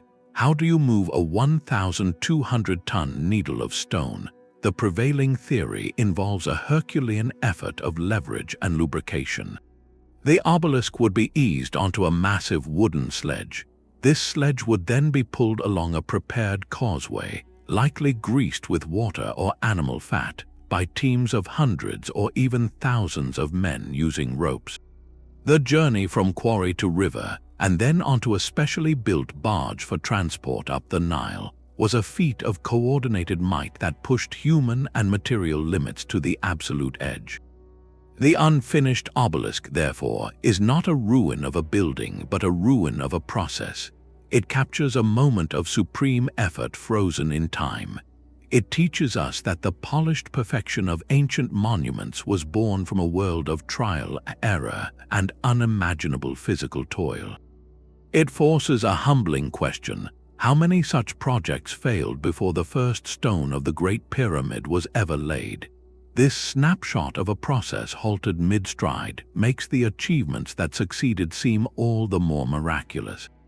It reveals that ancient engineering was as much about managing catastrophic risk as it was about visionary design. From this stone forever rooted to the earth, we turn to walls that seem to defy their own solidity, structures built not from quarried blocks, but from a material that appears to have been poured into place like liquid. Stone can be made to flow like water and harden into glass. High on the windswept hills of Scotland, the ancient ramparts of forts like Tap o' Noth and Dunadir hold a dark, glittering secret. Their stone walls are not simply stacked, they are vitrified. Vast sections have been subjected to such intense, sustained heat that the very rock has melted and fused, cooling into a hard, glassy slag that binds the stones together in a solid, ceramic mass. This was not a natural event like a lightning strike. The vitrification is consistent, often found along the inner faces of defensive walls, indicating a controlled, deliberate process. The temperature required to achieve this is staggering, well over 1,100 degrees Celsius, a heat far beyond a typical campfire or even a large bonfire. How could Bronze or Iron Age communities over 2,000 years ago generate and maintain such a furnace-like heat across tons of stone on an exposed hilltop? The first layer of the mystery is the fuel. To reach those temperatures, they would have needed an immense, continuous supply of timber, likely stacked tightly against the stone ramparts in a colossal pyre that might have burned for days. The organization and labor to gather that much wood and construct such a fire are immense, pointing to a major communal undertaking. Yet, experiments to replicate the process have yielded only partial success. Modern attempts often result in uneven vitrification, or the outer stones simply cracking and crumbling under the thermal stress. This suggests the ancient builders possessed a specific, lost technique. They may have used a particular type of stone more susceptible to melting, or perhaps they built the walls with a layered structure of stone and timber that, when ignited, created a self-sustaining kiln effect, channeling heat in a specific way. The consistent results across multiple hill forts indicate this was a known technology, not a series of random accidents. This leads to the deeper, more haunting question: why? What purpose could justify such a dramatic, fuel-intensive transformation? One theory is purely defensive. Vitrified stone is incredibly hard and difficult to break or scale, potentially creating an impenetrable barrier that would deter any attacker. However, the process also weakens the structural integrity of the wall in some ways, making it more brittle to certain impacts. Another possibility is ritual. The act of fusing the stones with fire could have been a ceremonial act of purification or consecration, a way of magically sealing the fort and dedicating it to the gods through an elemental transformation. Perhaps it was a funerary rite, a symbolic cremation of a chieftain's stronghold. Or it could be the result of a catastrophic end. The walls were set ablaze by conquering enemies in such a fierce, prolonged assault that the stones themselves melted, a permanent scar of a final, terrible conflict. The truth is locked within the glassy stone. These forts stand as monuments to a forgotten pyrotechnic art, where communities mastered the dragon's breath of the earth to reshape their defenses into something both formidable and strangely beautiful. They turned their walls into permanent embers, a frozen fire that has cooled for millennia but still burns with questions. This act of fusing stone under a celestial fire finds a mirror in a different kind of alignment, where an entire city was not forged by flame, but carefully positioned to reflect the cold fire of the stars above. A city can be built to mirror the universe. In the Cambodian jungle, the vast stone complex of Angkor Wat rises not merely as a temple, but as a precise terrestrial map of the Hindu cosmos. Its central towers represent the peaks of Mount Meru, the axis of the world, surrounded by concentric galleries symbolizing the mountain ranges and oceans of mythological geography. The entire city is encircled by a massive moat over 200 meters wide, depicting the cosmic sea at the edge of creation. This was sacred architecture on a geographic scale, a deliberate act of world building in stone and water. The true engineering genius, however, lies in how the Khmer Empire mastered the element that gave this cosmic vision life and stability. Angkor was a city built upon water. The surrounding landscape was engineered with colossal reservoirs called baray, vast artificial lakes that captured monsoon rains. These reservoirs, combined with an intricate network of canals and moats, did far more than reflect the heavens for ceremony. They formed a sophisticated hydrological machine that managed water for an estimated population nearing 1 million people. During the intense wet season, the system captured and stored surplus water, preventing catastrophic flooding. In the long dry season, it released that water through canals to irrigate rice paddies, ensuring food security for the sprawling metropolis. This mastery turned a seasonal climate of extremes into a predictable agricultural engine, sustaining one of the pre-industrial world's largest urban centers for centuries. The construction of the temple itself is a parallel marvel of coordination. The millions of sandstone blocks that form its exquisite walls and towers were quarried from the holy mountain of Phnom Kulen, over 50 kilometers away. The prevailing theory is that these blocks, each weighing several tons, were not dragged overland, but floated down a specially constructed canal network during the flood season, a clever use of nature's own cycles to solve a monumental logistics problem. Once on site, these stones were assembled with such precise cutting and fitting that they required no mortar, the joints locked tight by gravity and craftsmanship alone. The final layer of mystery is written in light and shadow. The temple's western orientation is itself unusual for a Hindu sanctuary dedicated to Vishnu, suggesting a deliberate celestial purpose. Researchers have noted that on the morning of the spring equinox, the sun rises directly over the central tower when viewed from a key point west of the moat. Furthermore, the bas-relief galleries depicting epic myths and celestial beings may encode more than stories. Some scholars propose that the proportions and spacings of certain scenes and pillars correlate with lunar cycles and stellar positions, embedding an astronomical calendar within the narrative stone. This synthesis poses a profound question about the Khmer Empire. How did they coordinate the knowledge of astronomers, the skill of master hydrologists, and the labor of thousands to create a city that functioned as both a sustainable machine for living and a perfect model of the universe? The answer lies in a worldview that saw no separation between the divine order of the cosmos, the practical necessity of water, and the duty of a king. To build Angkor Wat was to enact a sacred covenant, ensuring harmony between heaven, earth, and the people. It stands as perhaps the ultimate expression of ancient engineering, where spirituality, science, and urban planning were woven into a single, breathtaking vision. From this cosmic city built upon water, we descend into a landscape where survival meant building not upon the earth, but within its sheer, protective cliffs. A community can choose to live within the very skin of the earth. High on the sun-baked plateaus of southwestern Colorado, the cliff dwellings of Mesa Verde are not ruins in the traditional sense. They are villages suspended in time, tucked into the protective embrace of immense sandstone alcoves. Built by the ancestral Pueblones in the 12th century, these structures represent a breathtaking fusion of human ingenuity and natural sanctuary. The builders did not quarry stone to raise walls in the open.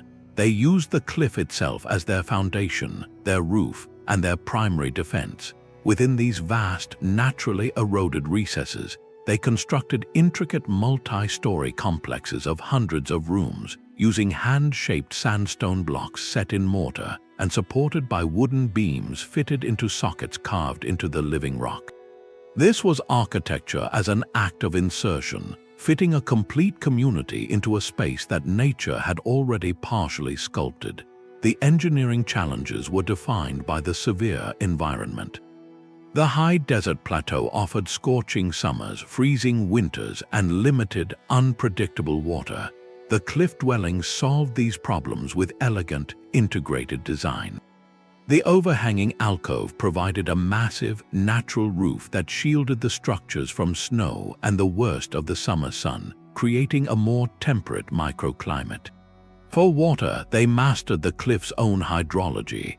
They channeled seeps and springs that emerged from cracks in the sandstone, directing the precious flow into carved catchment basins and storage cisterns lined with clay to prevent leakage. Every drop was measured and conserved, a lifeline engineered from the stone. Perhaps the most immediate puzzle is access. How did people build and then live in homes perched hundreds of feet above the canyon floor? The answer is etched into the cliff face itself.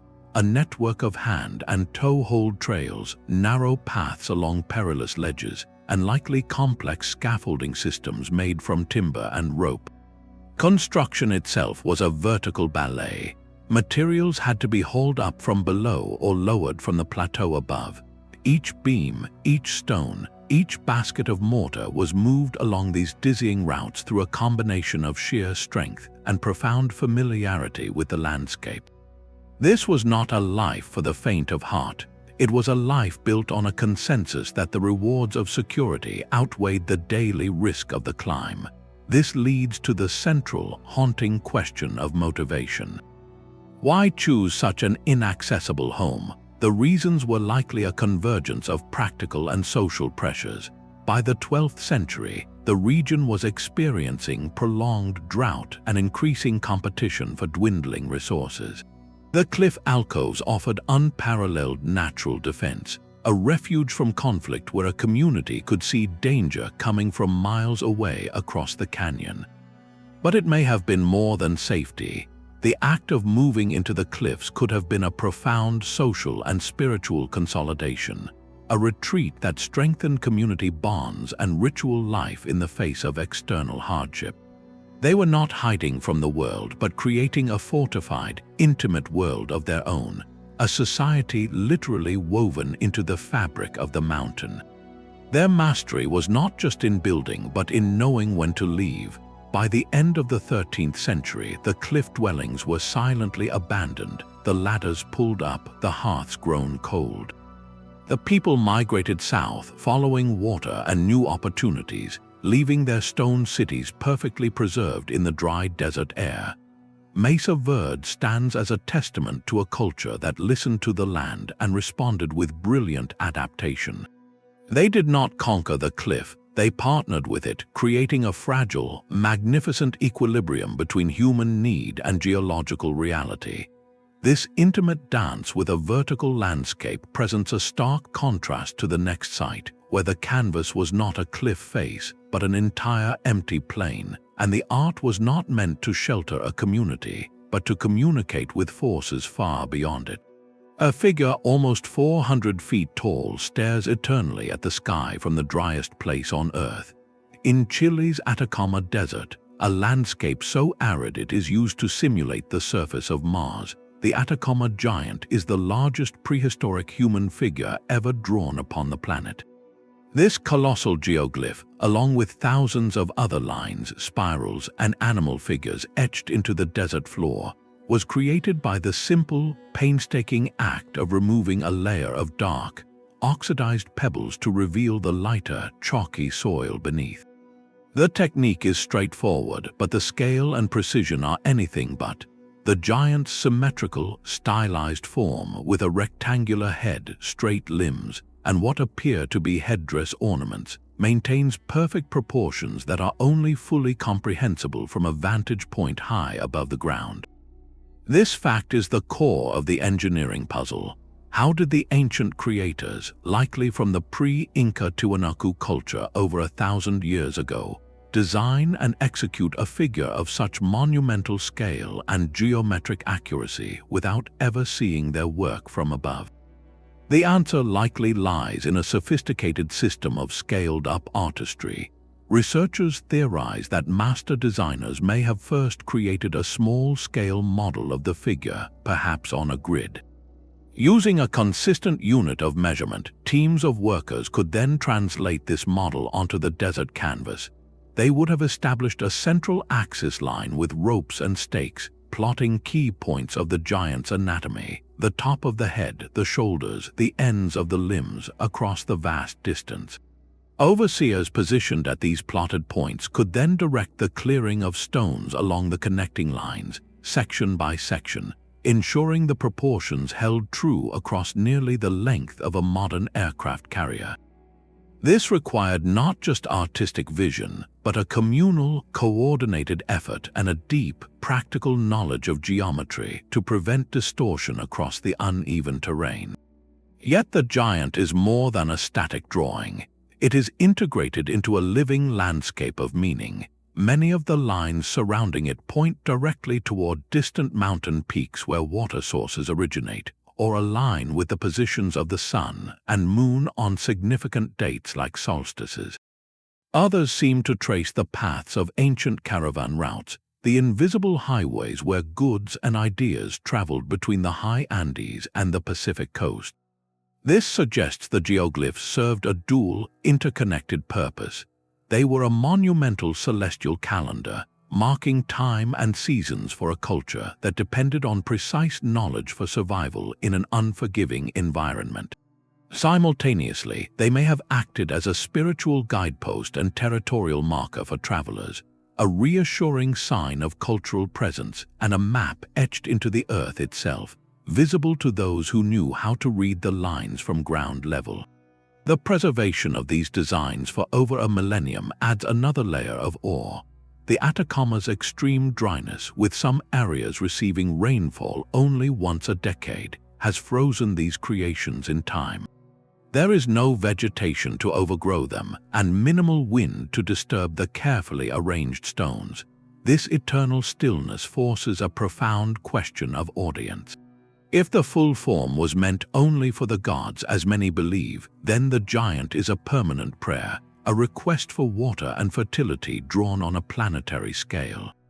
If it was also for travelers, it is a testament to a society that communicated its identity and knowledge through the very ground they walked upon.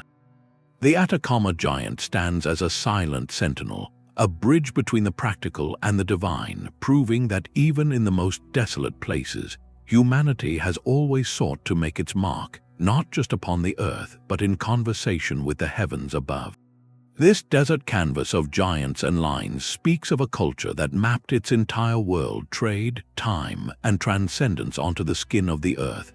From this vast, dry tableau, we journey to a place where water is not a desperate hope, but a covering shroud hiding a city that slipped beneath the waves. The waves hide a blueprint 5,000 years old. Off the southern coast of Greece, beneath the clear waters of the Laconic Gulf, the city of Pavloptri sleeps.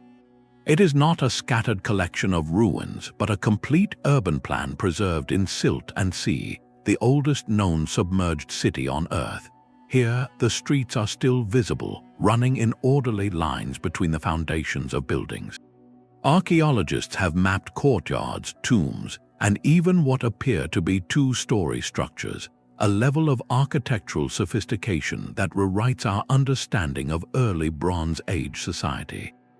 This was not a simple village. The layout reveals a deliberate, grid-like organization, with distinct zones for living, working, and ceremonial purposes, suggesting a centralized authority capable of urban planning on a scale not thought possible for its time.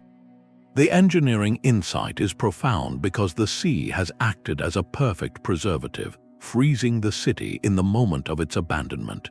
We can see how they managed their life on the coast. Channels and reservoirs carved into the bedrock point to an advanced system for collecting fresh water and managing runoff, a critical innovation for a settlement of this size. The presence of large, rectangular buildings with multiple rooms indicates complex social organization and possibly even an early form of bureaucratic or communal living. The most haunting questions arise from its position. Why build a major city here on a coastline vulnerable to the very event that eventually consumed it? The answer lies in its strategic genius. Pavloptri was perfectly situated for maritime trade, with a natural harbor offering protection for the early sailing vessels of the era. It sat at a crossroads, likely facilitating the exchange of goods, ideas, and technologies between the Aegean and the Eastern Mediterranean. Its submersion was not a sudden catastrophe, but a gradual process. Geological studies show that a series of earthquakes over centuries caused this section of coastline to slowly sink, millimeter by millimeter, until the sea finally claimed the streets and squares. This slow retreat gave inhabitants time to leave, taking their movable goods but leaving the immovable plan of their world behind. This fact makes Pavloptri uniquely valuable. It is a time capsule not of treasure but of everyday urban structure. It shows us that the concepts of city planning, of zoning, of two-story construction and public water management were being mastered over a millennium before the great palaces of Mycenae were even conceived. It forces a humbling reconsideration. How many other coastal hubs, just as advanced or more so, experienced a similar fate? Our historical maps are drawn on today's shorelines, but ancient coastlines were different. Pavloptri stands as a stark reminder that a significant portion of early human innovation may be literally underwater, lost to rising seas and shifting tectonic plates. It challenges the linear narrative of progress, suggesting that advanced social and engineering concepts emerged, flourished on vulnerable coasts, and were submerged long before they could influence the historical record we thought we knew. From this sunken city's silent streets, we ascend to a mountain where the story is not written in stone blocks, but carved directly onto the face of the rock itself. A sanctuary can be hidden in plain sight, waiting centuries beneath a town's foundations. In the English market town of Royston, a workman's shovel in 1742 struck not earth but empty space, revealing a narrow shaft that dropped into darkness. What he found below was not a natural cavern, but a perfectly engineered, bell-shaped chamber carved from the solid chalk bedrock. This is Royston Cave, a man-made hollow just under 8 meters high, its walls covered from floor to ceiling in a dense tapestry of mysterious carvings. The engineering feat is twofold. First, the excavation itself. Using only simple iron tools, workers painstakingly hollowed out this symmetrical space, removing countless tons of chalk without the chamber collapsing, a testament to their understanding of the material's properties and their careful, deliberate work. But the true marvel is what they did next. In the perpetual gloom of this artificial cave, artists carved a complex series of images into the soft chalk walls. The figures are intricate and varied. Christian saints like Saint Catherine with her wheel, knights on horseback, possibly a depiction of the Holy Family, alongside symbols like the crucifix, the shears of a martyr, and patterns that some interpret as older, pagan fertility icons.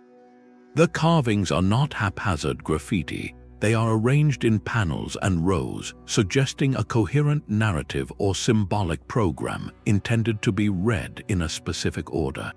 This creates the central, haunting puzzle. Who took such immense effort to first dig this perfect chamber, and then, in the difficult, dark confines, cover every surface with such precise, devotional art? The cave's location adds to the enigma. Royston was a significant medieval crossroads, and the cave sits directly at the intersection of the ancient Eichnield Way and Ermine Street. Some theories propose it was a secret chapel for the Knights Templar, who were suppressed in the early 14th century, a hidden place for banned rituals. Others suggest it was an Augustinian hermitage, a private meditation cell for a devout individual or small group seeking solitude. The mix of Christian and potentially pre-Christian symbols might indicate a site of religious syncretism, where older beliefs were absorbed into the new faith in a private, symbolic language. The most compelling mystery is the total silence of the historical record. In an era of detailed church ledgers and royal decrees, no document mentions the cave's construction, its patrons, or its purpose. It was completely forgotten, its entrance sealed by soil and time until that accidental discovery. This absence speaks volumes. It suggests the cave's creators and users wanted it to remain hidden, its meaning reserved for a select few. The effort required the digging, the carving, the secrecy points to a site of profound, perhaps dangerous, significance. Was it a library of stone preserving esoteric knowledge in a time of religious persecution, or a three-dimensional prayer book where the very act of carving was the devotion? The cave offers no written key, only the silent, patient figures in the chalk, holding a conversation whose language we have forgotten. This act of encoding belief in a hidden, subterranean gallery makes us wonder about other forms of encoded communication, not in secret chambers, but in the very acoustics of a sacred space, where sound itself becomes the medium for something transcendent. A voice spoken in the lowest chamber can be heard perfectly in every corner, yet remains a secret to the world above.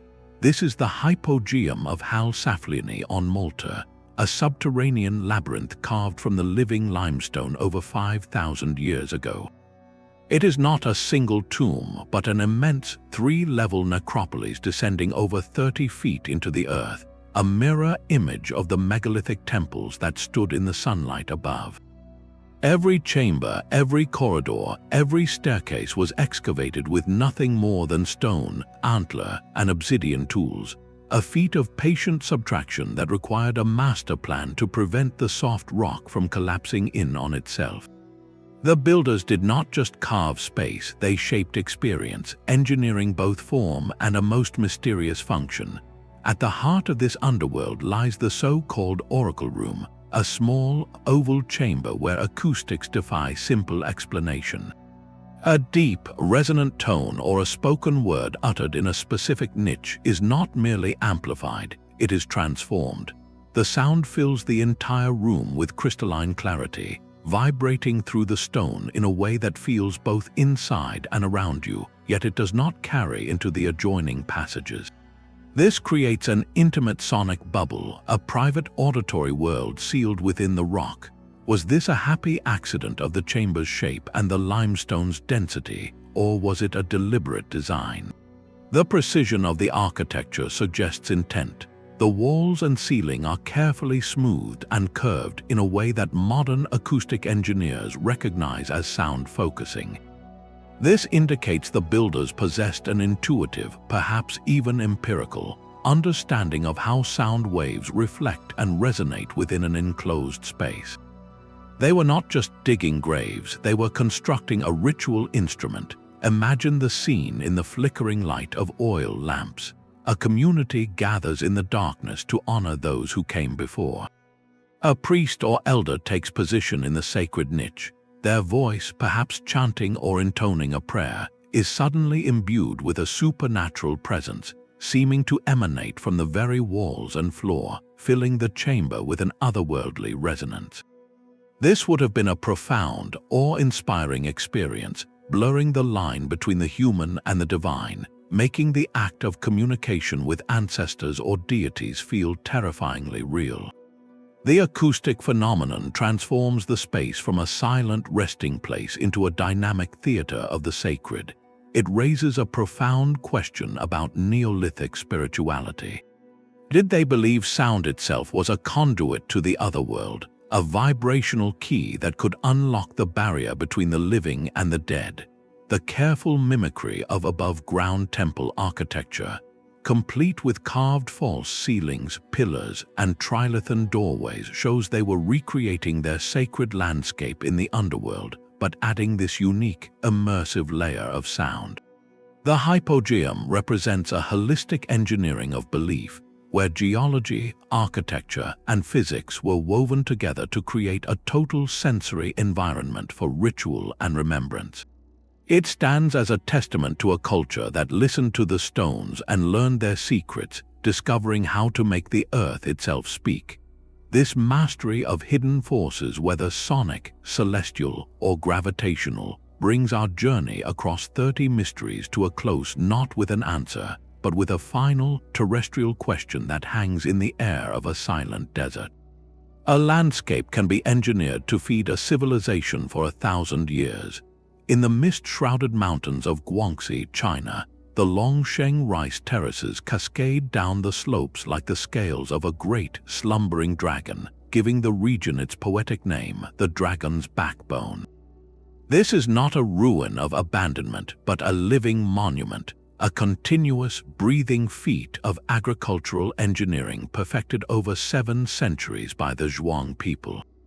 While modern engineers marvel at the precision of cut stone, here they find equal wonder in the sculpting of earth and water on a staggering scale. The terraces transform entire mountainsides into a vast, stair-stepped canvas, each level a narrow, contoured shelf that holds a shallow pool of water for growing rice. From a distance, the effect is one of breathtaking beauty, a mosaic of shimmering mirrors in the spring and cascading gold in the autumn. But this beauty is the byproduct of a profound, generational intelligence. The true engineering lies invisible in the water's patient journey from the forested mountaintops down to the lowest valley. The Zhuang designed a completely gravity-fed hydrological network. They channeled mountain springs and rainfall through a meticulously planned labyrinth of bamboo and stone aqueducts, ditches, and sluice gates. This system distributes the life-giving water evenly across thousands of individual terraces, ensuring not a single plot goes dry while simultaneously preventing the destructive force of uncontrolled runoff. Each terrace acts as a small reservoir, its mud embankment carefully compacted to be watertight. When one terrace is full, the water overflows through a controlled outlet to the terrace directly below, and so on down the entire mountainside. This is a self-regulating, passive irrigation machine that requires no pumps, no fossil fuels, and no external power beyond the relentless pull of gravity itself. The construction and maintenance of this landscape represent a different kind of mastery. Without formal blueprints or written engineering manuals, the Zhuang developed and passed down an intimate, oral knowledge of their specific terrain. They understood exactly how steep a slope could be before the retaining walls would fail, which soils would hold water best, and how to align the terraces to maximize sun exposure while minimizing erosion from wind and rain. This was a science learned through centuries of observation, trial, and error, encoded not in textbooks but in community practice and song. Every family maintained their section of the system, understanding that their own harvest depended on the careful stewardship of their neighbors uphill. The entire mountain became a single, interdependent organism. This raises a pivotal question for our modern world. In an age of complex machinery and industrial agriculture, what can this ancient communal knowledge teach us? The dragon's backbone stands as a timeless lesson in sustainable land use. It demonstrates that productivity does not have to come at the expense of the environment. The terraces prevent catastrophic soil erosion, conserve precious water resources, and create a stable microclimate that supports biodiversity. They are a testament to working with the landscape, not against it, of shaping the earth in a way that heals and sustains rather than depletes. This living wonder brings our journey across 30 mysteries to a quiet, green close. From the impossible precision of Puma Punku's stones to the silent, flowing harmony of these Chinese mountains, we have witnessed a spectrum of ancient genius. Some sites speak of a mastery so advanced it seems lost to time, while others, like these terraces, showcase a wisdom that is enduring, adaptive, and profoundly connected to the rhythms of the earth. They all share a common thread, a testament to the human capacity for observation, cooperation, and breathtaking invention. They ask us to look at the past not as a linear march of progress, but as a mosaic of brilliant, often inexplicable achievements. Perhaps the greatest mystery is not how any one of these wonders was built, but why we ever assumed our ancestors were less capable than we are. These scattered wonders across continents and millennia begin to whisper a shared story. The stones of Puma Punku, the celestial door of Newgrange, the seismic dance of Sacsayhuamán, they are not isolated anomalies. When you step back, a tapestry of common genius emerges, woven from threads we have seen again and again. The first and most persistent thread is a cosmic conversation. From the solstice-aligned towers of Chankillo to the equinox light beam in the hypogeum, ancient builders were meticulous astronomers. They did not just observe the heavens, they embedded celestial cycles into the very bones of their architecture, turning static stone into dynamic calendars and temples into instruments for marking time.